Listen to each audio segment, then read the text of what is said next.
Exode, chapitre 37. Betsaléel fit l'arche de bois d'acacia.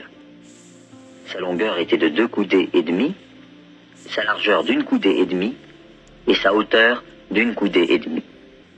Il la couvrit d'or pur, en dedans et en dehors, et il y fit une bordure d'or tout autour. Il fondit pour elle 4 anneaux d'or, qu'il mit à ses 4 coins, 2 anneaux d'un côté et 2 anneaux de l'autre côté. Il fit des barres de bois d'acacia et les couvrit d'or. Il passa les barres dans les anneaux sur les côtés de l'arche pour porter l'arche. Il fit un propitiatoire d'or pur. Sa longueur était de 2 coudées et demie et sa largeur d'1 coudée et demie. Il fit 2 chérubins d'or. Il les fit d'or battu aux 2 extrémités du propitiatoire, un chérubin à l'une des extrémités et un chérubin à l'autre extrémité. Il fit les chérubins sortant du propitiatoire à ses 2 extrémités. Les chérubins étendaient les ailes par-dessus, couvrant de leurs ailes le propitiatoire et se regardant l'un l'autre. Les chérubins avaient la face tournée vers le propitiatoire. Il fit la table de bois d'acacia. Sa longueur était de 2 coudées, sa largeur d'1 coudée et sa hauteur d'1 coudée et demie. Il la couvrit d'or pur et il y fit une bordure d'or tout autour. Il y fit alentour un rebord de 4 doigts sur lequel il mit une bordure d'or tout autour. Il fondit pour la table 4 anneaux d'or et mit les anneaux aux 4 coins qui étaient à ses 4 pieds. Les anneaux étaient près du rebord et recevaient les barres pour porter la table. Il fit les barres de bois d'acacia et les couvrit d'or, et elles servaient à porter la table. Il fit les ustensiles qu'on devait mettre sur la table, ses plats, ses coupes, ses calices et ses tasses pour servir aux libations. Il les fit d'or pur. Il fit le chandelier d'or pur.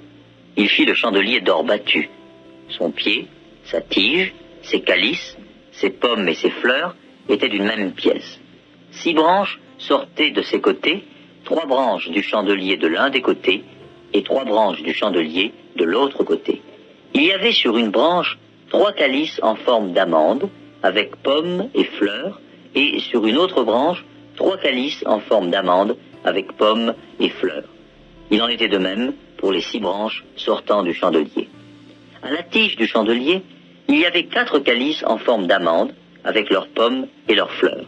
Il y avait une pomme sous 2 des branches sortant du chandelier, une pomme sous 2 autres branches et une pomme sous 2 autres branches. Il en était de même pour les 6 branches sortant du chandelier. Les pommes et les branches du chandelier étaient d'une même pièce. Il était tout entier d'or battu, d'or pur. Il fit ses 7 lampes, ses mouchettes et ses vases à cendre d'or pur. Il employa un talent d'or pur pour faire le chandelier avec tous ses ustensiles. Il fit l'autel des parfums de bois d'acacia. Sa longueur était d'1 coudée et sa largeur d'1 coudée. Il était carré et sa hauteur était de 2 coudées. Des cornes sortaient de l'autel. Il le couvrit d'or pur, le dessus, les côtés tout autour et les cornes, et il y fit une bordure d'or tout autour. Il fit au-dessous de la bordure 2 anneaux d'or aux 2 côtés. Il en mit aux 2 côtés pour recevoir les barres qui servaient à le porter. Il fit des barres de bois d'acacia et les couvrit d'or. Il fit l'huile pour l'onction sainte et le parfum odoriférant, pur, composé selon l'art du parfumeur. Exode, chapitre 38. Il fit l'autel des holocaustes de bois d'acacia. Sa longueur était de 5 coudées et sa largeur de 5 coudées. Il était carré et sa hauteur était de 3 coudées. Il fit aux 4 coins des cornes qui sortaient de l'autel et il les couvrit d'airain. Il fit tous les ustensiles de l'autel, les cendriers, les pelles, les bassins, les fourchettes et les brasiers. Il fit d'airain tous ses ustensiles. Il fit pour l'autel une grille d'airain, en forme de treillis, qu'il plaça au-dessous du rebord de l'autel, à partir du bas, jusqu'à la moitié de la hauteur de l'autel. Il fondit 4 anneaux, qu'il mit aux 4 coins de la grille d'airain, pour recevoir les barres. Il fit les barres de bois d'acacia, et les couvrit d'airain. Il passa dans les anneaux aux côtés de l'autel, les barres qui servaient à le porter. Il le fit creux avec des planches. Il fit la cuve d'airain, avec sa base d'airain, en employant les miroirs des femmes qui s'assemblaient à l'entrée de la tente d'assignation. Il fit le parvis. Du côté du midi, il y avait, pour former le parvis, des toiles de fin lin retors, sur une longueur de 100 coudées, avec 20 colonnes posant sur 20 bases d'airain. Les crochets des colonnes et leurs tringles étaient d'argent. Du côté du nord, il y avait 100 coudées de toile, avec 20 colonnes et leurs 20 bases d'airain. Les crochets des colonnes et leurs tringles étaient d'argent. Du côté de l'Occident, il y avait 50 coudées de toile, avec 10 colonnes et leurs 10 bases. Les crochets des colonnes et leurs tringles étaient d'argent. Du côté de l'Orient, sur les 50 coudées de largeur, il y avait pour une aile 15 coudées de toile, avec 3 colonnes et leurs 3 bases, et pour la seconde aile, qui lui correspondait de l'autre côté de la porte du parvis, 15 coudées de toile, avec 3 colonnes et leurs 3 bases. Toutes les toiles formant l'enceinte du parvis étaient de fin lin retors. Les bases pour les colonnes étaient d'airain, les crochets des colonnes et leurs tringles étaient d'argent, et leurs chapiteaux étaient couverts d'argent. Toutes les colonnes du parvis étaient jointes par des tringles d'argent. Le rideau de la porte du parvis était un ouvrage de broderie en fil bleu, pourpre et cramoisi, et en fin lin retors. Il avait une longueur de 20 coudées, et sa hauteur était de 5 coudées, comme la largeur des toiles du parvis. Ces 4 colonnes et leurs 4 bases étaient d'airain. Les crochets et leurs tringles étaient d'argent, et leurs chapiteaux étaient couverts d'argent. Tous les pieux de l'enceinte du tabernacle et du parvis étaient d'airain. Voici les comptes du tabernacle d'assignation, révisés, d'après l'ordre de Moïse, par les soins des Lévites, sous la direction d'Ithamar, fils du sacrificateur Aaron. Betsaléel, fils d'Uri, fils de Hur, de la tribu de Juda, fit tout ce que l'Éternel avait ordonné à Moïse. Il eut pour aide Oholiab, fils d'Aïsamach, de la tribu de Dan, habile à graver, à inventer et à broder sur les étoffes teintes en bleu, en pourpre, en cramoisi et sur le fin lin. Le total de l'or employé à l'œuvre pour tous les travaux du sanctuaire, or qui fut le produit des offrandes, montait à 29 talents et 730 cycles, selon le cycle du sanctuaire. L'argent de ceux de l'assemblée, dont on fit le dénombrement, montait à 100 talents et 1775 cycles, selon le cycle du sanctuaire. C'était un demi-cycle par tête, la moitié d'un cycle, selon le cycle du sanctuaire, pour chaque homme compris dans le dénombrement, depuis l'âge de 20 ans et au-dessus, soit pour 603 550 hommes. Les 100 talents d'argent servirent à fondre les bases du sanctuaire et les bases du voile, 100 bases pour les 100 talents, 1 talent par base. Et avec les 1775 cycles, on fit les crochets et les tringles pour les colonnes et on couvrit les chapiteaux. L'airain des offrandes montait à 70 talents et 2400 cycles. On en fit les bases de l'entrée de la tente d'assignation. L'autel d'airain avec sa grille et tous les ustensiles de l'autel, les bases du parvis tout autour et les bases de la porte du parvis et tous les pieux de l'enceinte du tabernacle et du parvis. L'Exode, chapitre 39. Avec les étoffes teintes en bleu, en pourpre et en cramoisi, on fit les vêtements d'office pour le service dans le sanctuaire, et on fit les vêtements sacrés pour Aaron, comme l'Éternel l'avait ordonné à Moïse. On fit l'éphod d'or, de fil bleu, pourpre et cramoisi, et de fin lin retors. On étendit les lames d'or, et on les coupa en fils, que l'on entrelaça dans les étoffes teintes en bleu, en pourpre et en cramoisi, et dans le fin lin. Il était artistement travaillé. On y fit des épaulettes qui le joignaient, et c'est ainsi qu'il était joint par ses deux extrémités. La ceinture était du même travail que l'éphod, et fixée sur lui.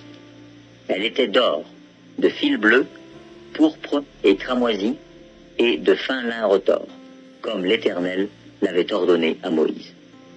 On entoura de montures d'or des pierres d'onyx, sur lesquelles on grava les noms des fils d'Israël, comme on grave les cachets. On les mit sur les épaulettes de l'éphod, en souvenir des fils d'Israël, comme l'Éternel l'avait ordonné à Moïse. On fit le pectoral, artistement travaillé, du même travail que l'éphod, d'or, de fil bleu, pourpre et cramoisi, et de fin lin retors. Il était carré. On fit le pectoral double, sa longueur était d'un empan et sa largeur d'un empan. Il était double. On le garnit de 4 rangées de pierres. Première rangée, une sardoine, une topaze, une émeraude. Seconde rangée, une escarboucle, un saphir, un diamant. Troisième rangée, une opale, une agate, une améthyste. Quatrième rangée, une chrysolite, un onyx, un jaspe. Ces pierres étaient enchâssées dans leur monture d'or. Il y en avait 12, d'après les noms des fils d'Israël. Elles étaient gravées comme des cachets, chacune avec le nom de l'une des 12 tribus. On fit sur le pectoral des chaînettes d'or pur, tressées en forme de cordon. On fit 2 montures d'or et 2 anneaux d'or, et on mit les 2 anneaux aux 2 extrémités du pectoral. On passa les 2 cordons d'or dans les 2 anneaux aux 2 extrémités du pectoral. On arrêta par devant les bouts des 2 cordons aux 2 montures placées sur les épaulettes de l'éphod. On fit encore 2 anneaux d'or que l'on mit aux 2 extrémités du pectoral, sur le bord intérieur appliqué contre l'éphod. On fit 2 autres anneaux d'or que l'on mit au bas des 2 épaulettes de l'éphod, sur le devant, près de la jointure, au-dessus de la ceinture de l'éphod. On attacha le pectoral par ses anneaux aux anneaux de l'éphod avec un cordon bleu, afin que le pectoral fût au-dessus de la ceinture de l'éphod et qu'il ne pût pas se séparer de l'éphod, comme l'Éternel l'avait ordonné à Moïse. On fit la robe de l'éphod, tissée entièrement d'étoffe bleue. Il y avait, au milieu de la robe, une ouverture comme l'ouverture d'une cotte de maille, et cette ouverture était bordée tout autour, afin que la robe ne se déchirât pas. On mit sur la bordure de la robe des grenades de couleur bleue, pourpre et cramoisi, en fil retors. On fit des clochettes d'or pur, et on mit les clochettes entre les grenades, sur tout le tour de la bordure de la robe, entre les grenades. Une clochette et une grenade, une clochette et une grenade, sur tout le tour de la bordure de la robe, pour le service, comme l'Éternel l'avait ordonné à Moïse.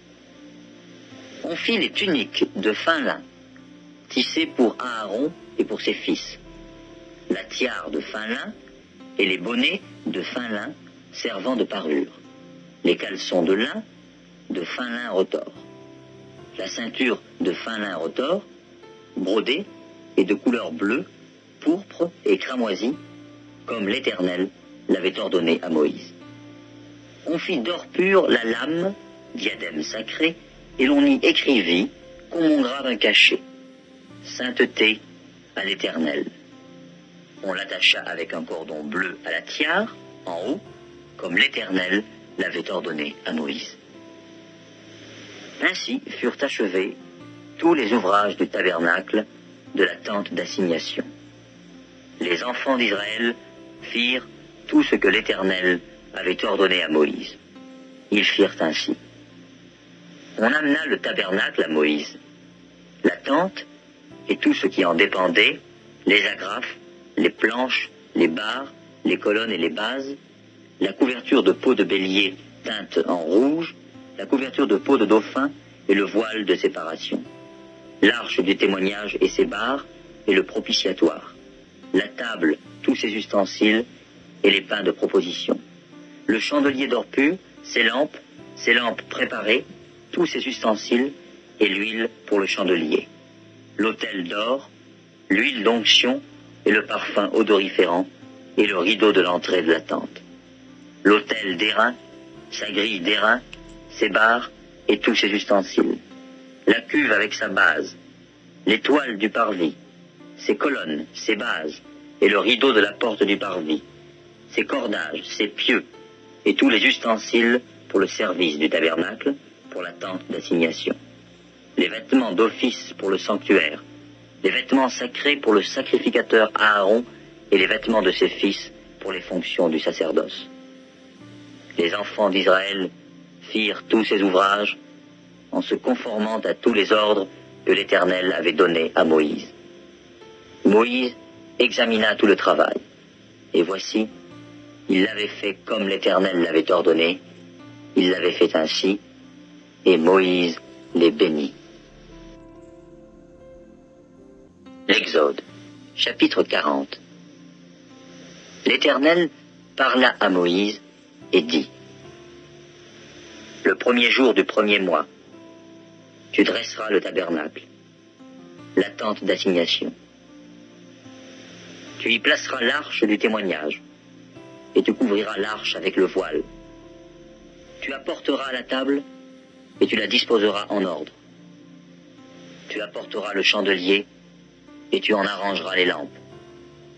Tu placeras l'autel d'or pour le parfum devant l'arche du témoignage, et tu mettras le rideau à l'entrée du tabernacle. Tu placeras l'autel des holocaustes devant l'entrée du tabernacle de la tente d'assignation.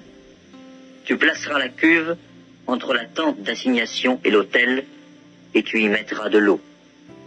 Tu placeras le parvis alentour, et tu mettras le rideau à la porte du parvis. Tu prendras l'huile d'onction, et tu en oindras le tabernacle, et tout ce qu'il renferme, et tu le sanctifieras avec tous ses ustensiles, et il sera saint. Tu oindras l'autel des holocaustes et tous ses ustensiles, et tu sanctifieras l'autel, et l'autel sera très saint. Tu oindras la cuve avec sa base, et tu la sanctifieras. Tu feras avancer Aaron et ses fils vers l'entrée de la tente d'assignation, et tu les laveras avec de l'eau. Tu revêtiras Aaron des vêtements sacrés. Tu le oindras, et tu le sanctifieras pour qu'il soit à mon service dans le sacerdoce.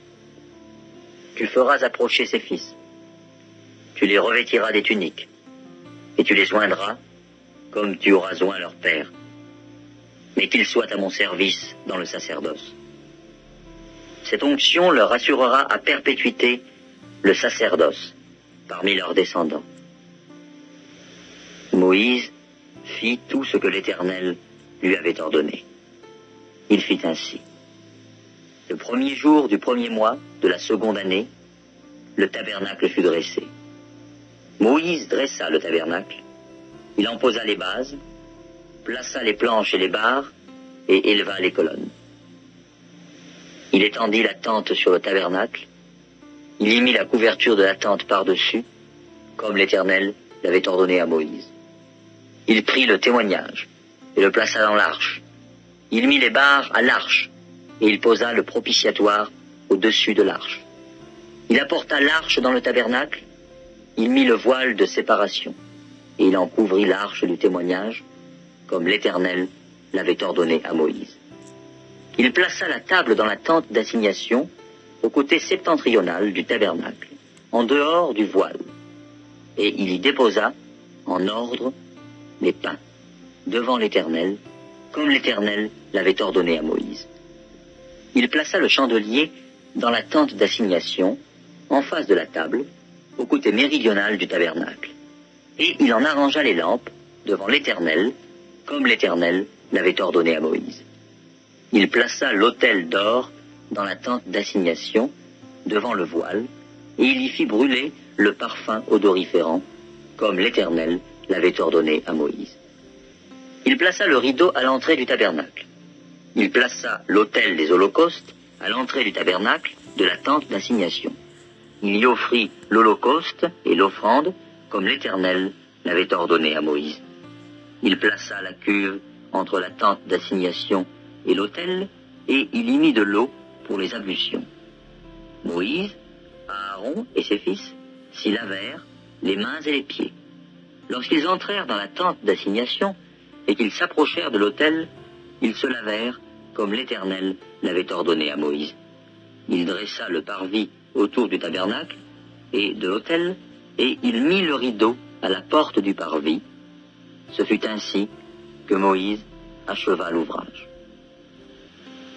Alors, la nuée couvrit la tente d'assignation, et la gloire de l'Éternel remplit le tabernacle. Moïse ne pouvait pas entrer dans la tente d'assignation parce que la nuée restait dessus, et que la gloire de l'Éternel remplissait le tabernacle. Aussi longtemps que durèrent leurs marches, les enfants d'Israël partaient quand la nuée s'élevait au-dessus du tabernacle. Et quand la nuée ne s'élevait pas, ils ne partaient pas, jusqu'à ce qu'elle s'élevât. La nuée de l'Éternel était de jour sur le tabernacle, et de nuit, il y avait un feu aux yeux de toute la maison d'Israël pendant toute leur marche.